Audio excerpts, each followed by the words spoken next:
Hey guys, welcome back to my channel, and if you're new here, it is so great to have you. I'm Antoinette, a New Zealander living in Germany.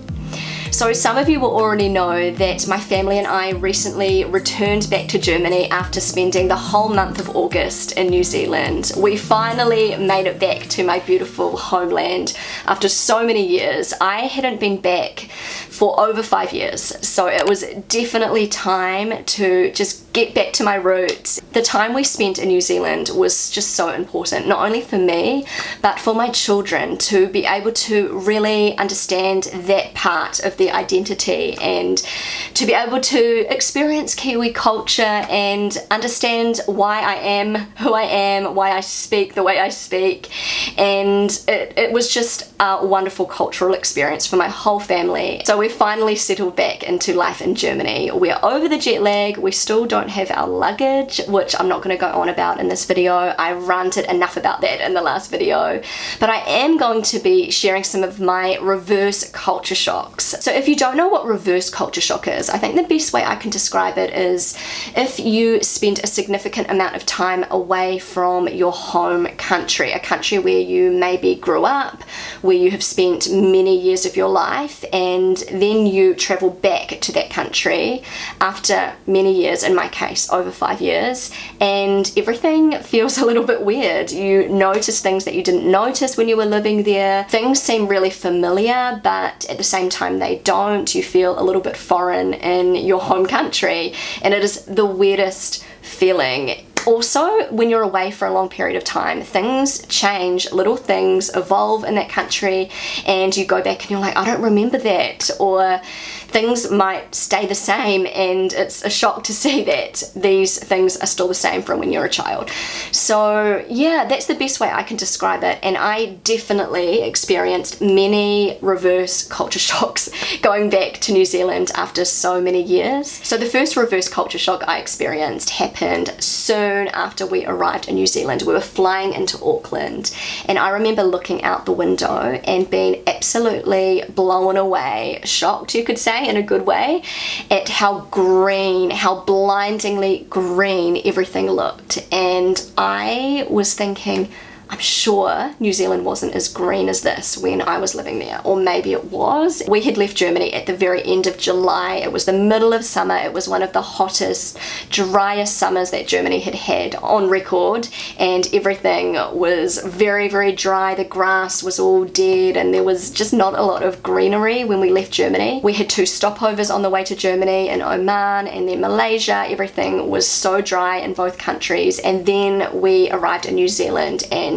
boom, it was just beautiful. And we just had the most beautiful view of the blue ocean in contrast with the green hills, and I just remember just my heart almost burst with excitement, and I was thinking, wow, New Zealand is so beautiful, and I had forgotten how beautiful it was. So another reverse culture shock I experienced right after hopping off the plane in Auckland was hearing the New Zealand accent. It was like a sensory overload. Obviously, I have a Kiwi accent myself. My family members who I am in contact with all the time when I'm in Germany also have Kiwi accents. But there was just something about hearing Kiwi English in New Zealand that kind of shocked me. Like, I'd forgotten how strong the New Zealand accent was. It was just so nice to hear so many other people speaking like me. It's really hard to explain. I could kind of just like let go, and for the first time in so long I didn't stand out. I could just kind of blend in. I think it was also really nice for my kids to hear the New Zealand accent everywhere. It's an accent they are familiar with because that's the accent I speak to them in. But when we meet up with friends, native English speaking friends in Germany, you know, most of them are not Kiwi, so they're hearing English but many different variations of English, and to hear so many people speaking the same way that I did, my kids were like, oh, okay, cool. It definitely took me a while just to get my ears used to the sounds of our vowels and the Kiwi slang, and it didn't take me long at all to slip right back into it, and it became so normal for me to hear New Zealand English in every direction. So still at the airport, at Auckland Airport, I experienced another culture shock going through customs, and I should have been prepared for this one because I talk so much about New Zealand mentality and how New Zealanders are so friendly and chatty. So myself as a New Zealander, I was quite taken back and a little bit shocked by the friendliness and openness of the people working at the airport. So after getting off the plane in Auckland, we had to line up and sort of check in to New Zealand, show them our passports, and hand in any documents and things like that. And so the lady that we were talking to, the customs officer, she was just so lovely. She saw that I had a New Zealand passport and she was like, welcome home, and I almost burst into tears. I was like, oh my goodness, that is so nice. And yeah, she was just asking me how long are we going to be in New Zealand for, and I told her that I hadn't been back for so long and we were staying with family, and she was just chatting to me about that, and she said, oh, it's going to be so nice to be reunited with your family and all of that. And I was like, oh my goodness, this is like a customs officer. In Germany, this would never happen. The customs officers are so serious. They barely even look at you, let alone smile at you. And yeah, you can imagine I was a little bit taken back because I hadn't experienced this Kiwi hospitality and friendliness for so long. My initial reaction was like, oh, that's nice, but I feel a little bit awkward. Like, how am I supposed to react? Does she want me to keep talking to her, or do I keep it short and sweet? I just kind of felt a little bit awkward. It didn't take me long to slip into Kiwi culture again, Kiwi mentality, but it was just that first initial kind of shock, like, oh, I didn't know how to act. I felt awkward, and I didn't know if I was being rude or if I was not being friendly enough or being too friendly. And yeah, it's so weird to say that as a New Zealander, because you'd think I would instinctively know how to act in New Zealand, but I was a little bit rusty. So another reverse culture shock actually happened in Waikato on the way from Auckland to Hawke's Bay. So I am from Hawke's Bay, and that's where all my family is. And so we actually got a rental car in Auckland. So we decided to stay in Waikato on the way to Hawke's Bay. It's a little bit outside of Auckland. So we organised our rental car and our accommodation and everything in Germany. We booked everything online, and we organised to stay in this kind of like hotel park type thing. It looked actually really nice on the website. It was kind of like a holiday park with a whole lot of cabins. Well, that's what we thought. In Germany and in the Netherlands, we have also rented out cabins on our holidays, and they have been amazing. They're always just really nice and modern and very basic, but just exactly what you need. And we thought it was going to be the same experience in New Zealand. Boy, were we wrong. So when we drove up to this holiday park, or so we thought it was, we were a little bit taken back. It wasn't quite what we were expecting. It was pretty rugged, I guess you could say. It looked more to us like a place for people who didn't have homes, like temporary housing, and it was not advertised like that.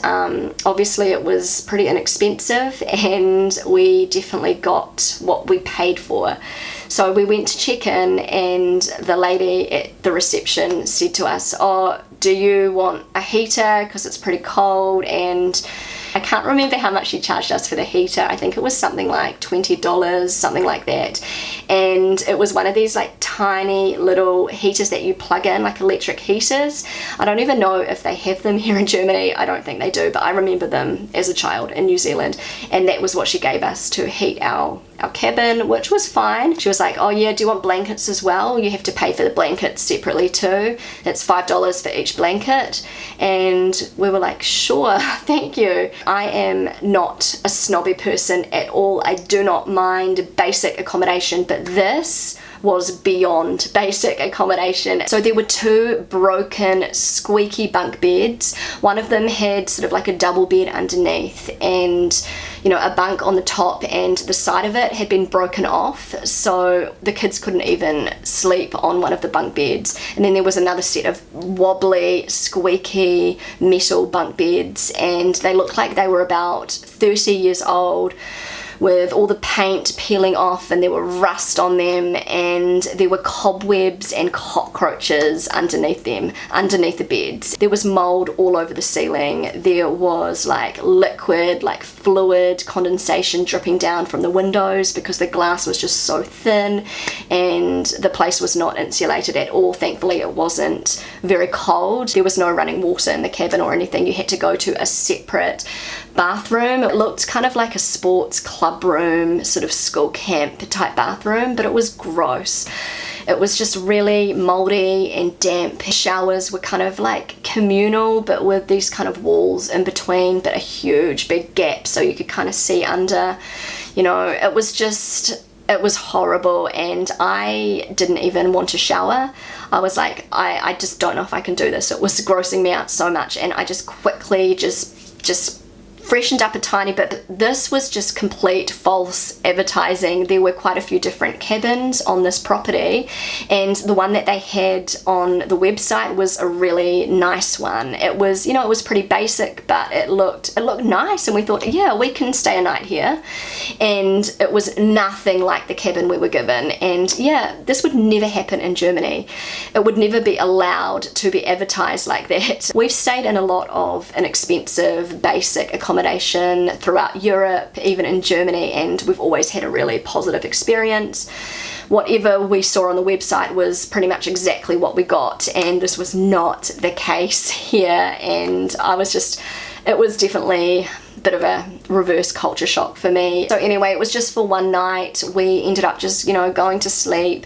The kids just bundled up with us in the double bed. We just went to sleep, woke up and drove to Hawke's Bay and left that place behind us. We didn't even complain. We were just like, oh, we can't be bothered. We just need to get out of here. So yeah, that was a bit of a culture shock, reverse culture shock you could call it for me. So basically just a warning, if you are looking for cheap accommodation in New Zealand, you really need to research and find out what you're actually getting, because you may end up with something like we got. So anyway, I'm gonna wrap this video up here. I have got so much more I want to talk about, but I am running out of time, so I will save some of these reverse culture shocks for a future video. I really hope you enjoyed this video today. If you enjoyed it, then don't forget to give it a big thumbs up. I would love you to consider subscribing to my channel if you haven't already. Feel free to connect with me on Instagram, and I will see you again really soon. Bye!